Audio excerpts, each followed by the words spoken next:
নমস্কার দর্শক, সংবাদ আবির্ভাবের বিশেষ প্রতিবেদনে আপনাদের সকলকেই স্বাগত। আমরা প্রত্যেক দিনের মতন আজকেও একটি বিশেষ এবং গুরুত্বপূর্ণ সংবাদ আপনাদের সামনে তুলে ধরতে চাইছি। দর্শক, আপনারা জানেন যে কয়েকদিন আগে সন্দেশখালিতে ইডিদের ওপর, ইডির যারা অফিসার তাদের ওপরে রীতিমতো হামলা হয়েছিল।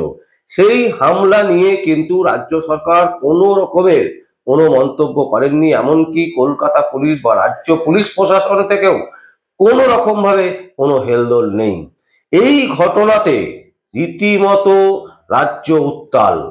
দিল্লিতে এই খবর পৌঁছায়, ইডি অফিসাররা তারা কিন্তু রীতিমতো খবর পৌঁছে দেন যে তাদেরকে যেভাবে মারধর করা হয়েছে। তিনজন ইএসআই হাসপাতালে কিন্তু ভর্তি ছিলেন, তিনজন আধিকারিক, ইডি আধিকারিক, তারা কিন্তু হাসপাতালে ভর্তি ছিলেন। তো এই সন্দেশখালি কাণ্ড নিয়ে সারা ভারতবর্ষে রীতিমতো একটা গেল রব উঠেছে। কারণ মমতা ব্যানার্জির নেতৃত্বে যেভাবে রাজ্যে সরকার চলছে, এটা কিন্তু একদম পরিষ্কার যে এই সরকার আমলে একের পর এক দুর্নীতি, একের পর এক রাহাজানি, মারামারি, মানে প্রশাসনিক বার্তা হচ্ছে এটাই রাজ্য সরকারের যে তৃণমূলের হয়ে কথা বলো, তার জন্য তুমি যদি মারধর করো কিচ্ছু যায় আসে না। এই রকমই কিন্তু অ্যাটিটিউড মাননীয় মুখ্যমন্ত্রী মমতা ব্যানার্জির। তো দর্শক, মমতা ব্যানার্জি কিন্তু এবারে সত্যি সত্যি বিপদে পড়লেন। কারণ সন্দেশখালিতে যে ঘটনা ঘটেছে তারপর কিন্তু মমতা ব্যানার্জি কোনো রকম বাক্য ব্যয় করেননি, এক নম্বর। দু নম্বর হচ্ছে তার প্রশাসন সেভাবে সক্রিয় নয়। অথচ আমরা দেখেছি বিভিন্ন ক্ষেত্রে বিভিন্ন সময় বিরোধীদেরকে যখন আটকাতে হয় তখন কিন্তু তার প্রশাসন সাংঘাতিকভাবে অ্যাক্টিভ থাকে। এক্ষেত্রে দেখা যাচ্ছে ইডি অফিসারদের ওপর আক্রমণ হলো, অথচ প্রশাসন চুপ। তিন নম্বর হচ্ছে কি, মমতা ব্যানার্জি সরকারের একটা বড় অংশ, প্রায় সকলেই আস্তে আস্তে জেলে চলে যাচ্ছেন দুর্নীতির দায়ে। দুর্নীতি যাদের মাথার উপর ভর করে আছে সেই সমস্ত নেতা নেত্রীরা আস্তে আস্তে করে কিন্তু প্রত্যেকেই জেলে চলে যাচ্ছেন।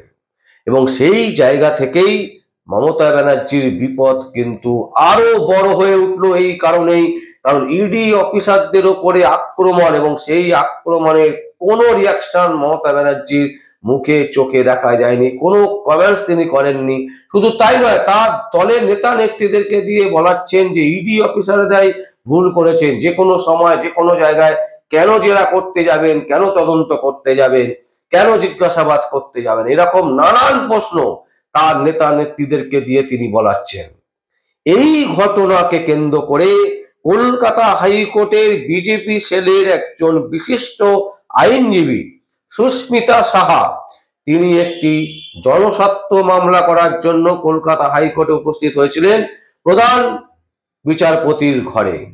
প্রধান বিচারপতি যখন তাকে দেখেন, তার কথা শোনেন, তিনি বলেন যে আমরা অর্ধেক সংবাদ তো দেখেই নিয়েছি যে রাজ্যে কি চলছে, রাজ্যের যে ভয়াবহ পরিস্থিতি, সেই পরিস্থিতি আমরা দেখতে পাচ্ছি বিভিন্ন সংবাদ মাধ্যমে, বিভিন্ন পেপারে, বিভিন্ন ইউটিউব চ্যানেলে, বিভিন্ন জায়গায় সোশ্যাল মিডিয়াতে আমরা দেখতে পাচ্ছি। আপনার এই যে জনস্বার্থ মামলা, এই মামলা আপনি করুন এবং এই মামলার শুনানি আগামী বৃহস্পতিবার দিনকে আমি অবশ্যই করব। মানে কোনো রকম যদি কোনো ব্যাঘাত না ঘটে তাহলে আগামী বৃহস্পতিবারই কিন্তু এর শুনানি হবে। এবং আজকে প্রধান বিচারপতি রীতিমতো বলে দেন যে মামলা আমি গ্রহণ করছি, আপনারা মামলা ফাইল করুন।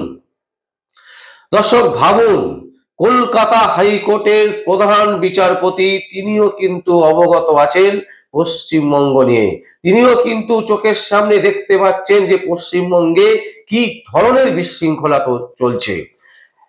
এক শ্রেণীর মানুষ যারা ইডি আধিকারিকদের ওপর আক্রমণ করলো, তারা হাসপাতালে ভর্তি হলো, অথচ প্রশাসন চুপ, প্রশাসনের পুলিশ কর্তারা চুপ, মমতা ব্যানার্জি চুপ, তিনি কোনো বাক্য ব্যয় করলেন না। বিভিন্ন ক্ষেত্রে কিন্তু তার পুলিশ যেভাবে লাঠিচার্জ করে, যেভাবে আক্রমণ করে বিরোধীদের, সেই জিনিস কিন্তু দেখা যাচ্ছে না। তার মানে কি বার্তা দিচ্ছেন মাননীয় মুখ্যমন্ত্রী মমতা ব্যানার্জি? মুখ্যমন্ত্রী মমতা ব্যানার্জি যে বার্তাটা দিতে চাইছেন যে যেন তেন প্রকারণ তৃণমূল কংগ্রেসই শেষ কথা, মমতা ব্যানার্জি শেষ কথা, মমতা ব্যানার্জি যেটা বলবেন সেটাই সবাইকে মানতে হবে। মমতা ব্যানার্জির নেতৃত্বে যারা তৃণমূল কংগ্রেস করছেন তাদেরকে পুরো পাওয়ার দিয়ে রেখেছেন যে তোরা লড়াই কর, মারামারি কর, আমার পুলিশ তোদের ছুতে পারবে না, ছোবে না, আমি আছি, আমি শুধু বলে দেবো বাচ্চা বাচ্চা ছেলেরা করেছে, এটা তো জনগণ করেছে। যেমন শতাব্দী রায় বলছেন না যে জনগণ বিক্ষুব্ধ হয়ে পড়ছেন, জনগণ বিরক্ত হয়ে পড়ছেন, সেই বিরক্তেরই বহিঃপ্রকাশ। দর্শক, আমরা সেদিনকেও বলেছি, আমরা আজকেও বলছি, জনগণ বিরক্ত হচ্ছে না, জনগণ আসল তথ্য জানতে চাইছে যে কত তাড়াতাড়ি এই সমস্যা যেটা হয়েছে, এত বড় দুর্নীতি, বিভিন্ন জায়গার যে দুর্নীতির যে তদন্ত চলছে, কত তাড়াতাড়ি মাথা ধরা পড়ে। আর সেই মাথা যাতে ধরা না পড়ে, সেই মাথা তো কে সবাই জানে, শুধু প্রমাণ সাপেক্ষ, শুধু ধরতে বাকি আছে। সেই জায়গা থেকে মাননীয় মুখ্যমন্ত্রী মমতা ব্যানার্জি তার দলের সাঙ্গ ফাঙ্গ নেতা নেত্রী যাদেরকে তিনি টাকা দেন, মাসো ভাড়া দেন, বিভিন্ন দালালির জন্য পয়সা কড়ি দেন, তারা রীতিমতো তৎপর, তারা রীতিমতো বারবার করে ঝাঁপিয়ে পড়ছে ইডি আধিকারিকদের ওপর, কখনো সিবিআই আধিকারিকদের ওপর। আপনারা দেখেছেন যে বিভিন্ন সময় রাজীব কুমারকে অ্যারেস্ট করতে গেছিল সিবিআই, মুখ্যমন্ত্রী মমতা ব্যানার্জি ধর্মতলাতে ধর্ণা মঞ্চে বসে পড়লেন, সেইখানে রাজীব কুমার চলে এলেন, সেখানে তৎকালীন কলকাতা পুলিশের প্রধান তিনিও চলে এলেন। এই হচ্ছে পশ্চিমবঙ্গের অবস্থা। পশ্চিমবঙ্গের মুখ্যমন্ত্রী যাই ভাবুক না কেন, শাসন যেই করুক না কেন, গণতন্ত্র রাষ্ট্রে আইন বলে একটা কথা আছে, এবং আইনের ঊর্ধ্বে মাননীয় মুখ্যমন্ত্রী মমতা ব্যানার্জিও নন। সেই জায়গাটাকেই কিন্তু কলকাতা হাইকোর্টকে প্রমাণ করতে হবে, প্রমাণ করতে হবে যে সাধারণ মানুষের জন্য বিচার ব্যবস্থা, সবার জন্য, আপামর জনগণের জন্য বিচার ব্যবস্থা। বিচার ব্যবস্থা শুধুমাত্র রাজনৈতিক নেতা নেত্রী বা যাদের কাছে টাকা আছে তাদের জন্য নয়, এটা সবার। এই যে তথ্য বলনে, এই যে প্রমাণ করার যে জোর চেষ্টা, এই চেষ্টায় কিন্তু কলকাতা হাইকোর্ট কিন্তু ঝাঁপিয়ে পড়েছে। গণতন্ত্রকে বাঁচাতে গেলে গণতন্ত্রের যে নিয়ম, গণতন্ত্রের যে শৃঙ্খলা, যে আইন ব্যবস্থা, তাকে টিকিয়ে রাখতে হবে। মমতা ব্যানার্জি কিন্তু এই আইনের ঊর্ধ্বে চলে গেছেন। তিনি আইন মানছেন না, প্রশাসন মানছেন না, কোনো কিছু মানছেন না, তিনি শুধু মানছেন নিজেকে। আমি যেটা বলবো সেটাই শেষ কথা। আর সেই শেষ কথাটা বলতে বলতে বারবার করে তিনি কিন্তু এইবারে একটা বড় ধাক্কা খেলেন, এবং ভয়ঙ্কর আকারে বিপদ আসতে চলেছে মাননীয় মুখ্যমন্ত্রী মমতা ব্যানার্জির। কারণ তিনি কিন্তু ইডির আক্রমণের পর কোন রকম সহযোগিতার আশ্বাস দেননি, উল্টে তার নেতা নেত্রীদেরকে দিয়ে উল্টো পাল্টা কথা বলাচ্ছেন ইডি আধিকারিকদের বিরুদ্ধে।